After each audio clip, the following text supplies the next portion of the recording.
කාලෙකට පස්සේ ඔන්න මට vlog එකක් කරන්න හිතුණා. ඒකත් ඇත්තටම කලින් ප්ලෑන් කරගෙන ඉඳලා කරපු එකක් නෙවෙයි. කොහොම හරි මේ vlog එකේ තියෙන්නේ මම මගේ බර්ත්ඩේ එක ස්පෙන්ඩ් කරපු විදිහ. මේ දවසේ උදේ මුණ දේවල් ඇත්තටම මට වීඩියෝ කරගන්න බැරි වුණා. මොකද මම ප්ලෑන් කරගෙන හිටියේ නැහැනේ vlog එකක් කරන්න. උදේ ඉතින් මම විශේෂ දෙයකට කියලා කරේ අපේ ගෙදර කට්ටියගෙන් හම්බුන ගිෆ්ට්ස් ටික අන්බොක්ස් කරපු එක තමයි. උදේම මට ගිෆ්ට්ස් 3ක් හම්බුණා. ඉතින් ඒ ටික මේ වීඩියෝ එකේ නැහැ. ඉතින් උදේම මම මේ යන්නේ මේ පාර බර්ත්ඩේ එකට මම මට දෙන ගිෆ්ට් එක ගන්න. හැබැයි මේක මම මට දෙන ගිෆ්ට් එකක් විදිහට මේ පාර මගේ බර්ත්ඩේ එකට ගන්න හිටියට අද උදේම ඒක පොඩ්ඩක් වෙනස් වුණා. අපේ තාත්තා ඒකට ස්පොන්සර් කරා.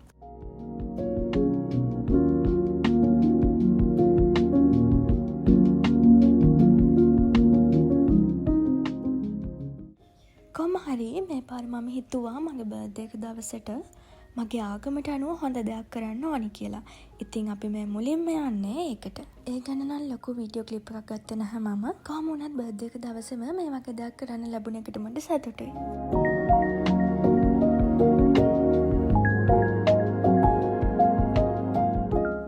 ඉතින් අපි ඒ වැඩ ඉවර කරලා අපේ ගමන අපෝ යන්න පටන් ගත්තා. පැය 2ක විතර ගමනක් තමයි යන්න තිබුණේ.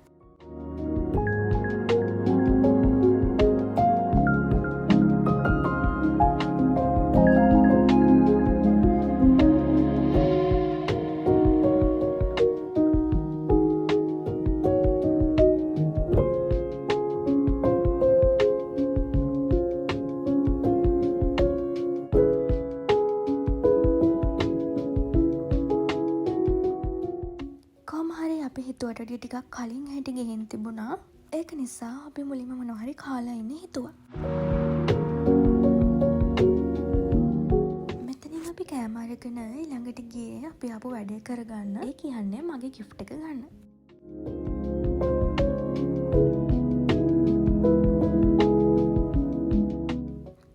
ඉතින් මේ මමයි වැසිල්ලක් නැතුව බලාගෙන ඉන්නේ මගේ gift එක ගන්න. ඉතින් මෙතන අපිට කරගන්න පැය භාගයක විතර වැඩ ටිකක් තිබුණා. මම හිතන්නේ මේක තමයි මට මගේ බර්ත්ඩේ එකකට හම්බ වුණ හොඳම gift එක. ෆයිනලි අපි ඒක ගත්තා.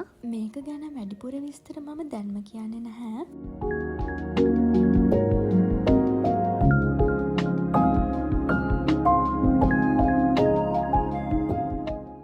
ගිෆ්ට් එක අරගෙන ඉවර වෙලා තමයි අපි කලින් ගත්ත ඒවා ටික කෑවේ.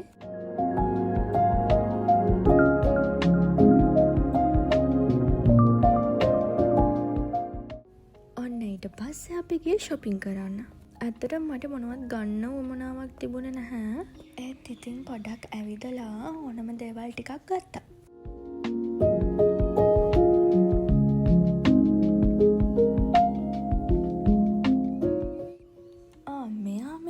පොත් කියවන කෙනෙක් වගේ පොතක් අරගෙන බැලුවට ඇත්තටම මෙයා පොත් කියවන්නේ නෑ ළමයි.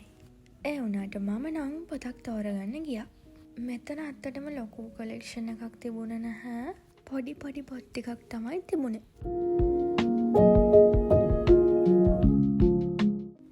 ඊළඟට අපි ලන්ච් ගන්න ගියා.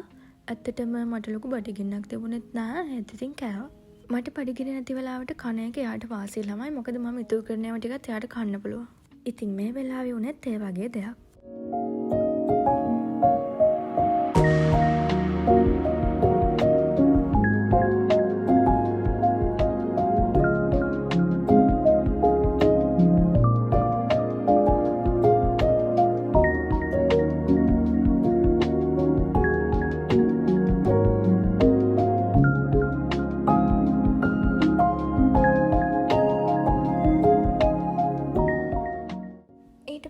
අපි ආපහු ආවා. එනකොට නම් ටිකක් වහින්න වගේ තමයි තිබුණේ.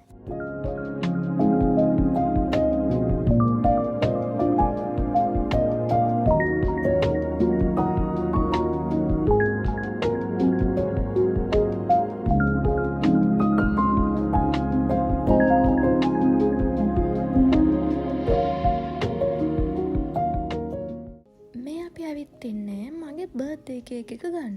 ඇත්තටම මේක මං කලින් දැනගෙන හිටියේ නැහැ. මෙතෙන්ට ආවට පස්සේ තමයි මම දැනගත්තේ. අපි බලමු කේක් එක මොන වගේද කියලා. ඔයාලා කොළඹ කැන්ඩි රෝඩ් එකේ යනවා නම් හරියටම නිට්ටඹුවයි වරකපලයි අතර තමයි මේ රෙස්ටොරන්ට් එක තියෙන්නේ. මේකේ නම ඩියාරා. ඇත්තටම කේක් එකේ ටේස්ට් එක හොඳයි. ඒ වගේම ඒක ලස්සනට ඩෙකොරේට් කරලා තිබුණා.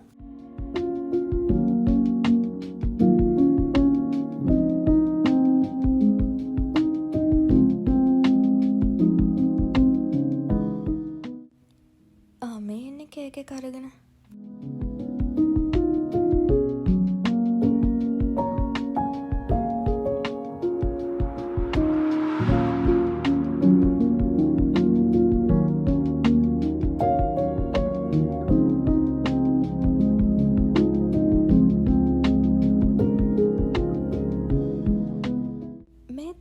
කේක් එක ඒක ඇත්තටම හරිම ලස්සනයි.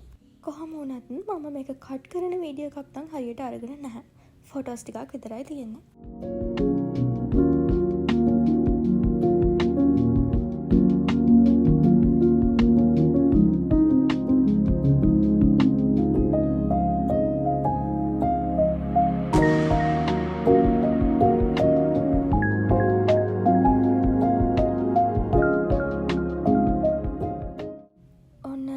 ගිෆ්ට් එකක් හම්බුණා. ඒක පවර් බෑන්ක් එකක්. ඇත්තටම මම එකක් ගන්නම තමයි හිටියේ. මොකද මට එකක් ඕනි වෙලාමයි තිබුණේ. ඉතින් උදේ ඉඳලා මට ගිෆ්ට්ස් ගොඩාක් හම්බුණානේ. තව එකක් මගේ එන ගමනුත් තියෙන්නේ. ඉතින් ඒක නිසා අද මම ගෙදර කට්ටියට ඩිනර් එකක් දෙන්න හිතුවා. ඒත් කොහොම හරි මට ඒක වීඩියෝ ක්ලිප් එකක් ගන්නත් බැරි වුණා. මොකද මම වීඩියෝ එකක් කරන්න නෙවෙයි හිටියේ. මේ පාර බර්ත්ඩේ එකට මම බර්ත්ඩේ ෂූට් එකක් කරන්න ප්ලෑන් කරේ නැහැ.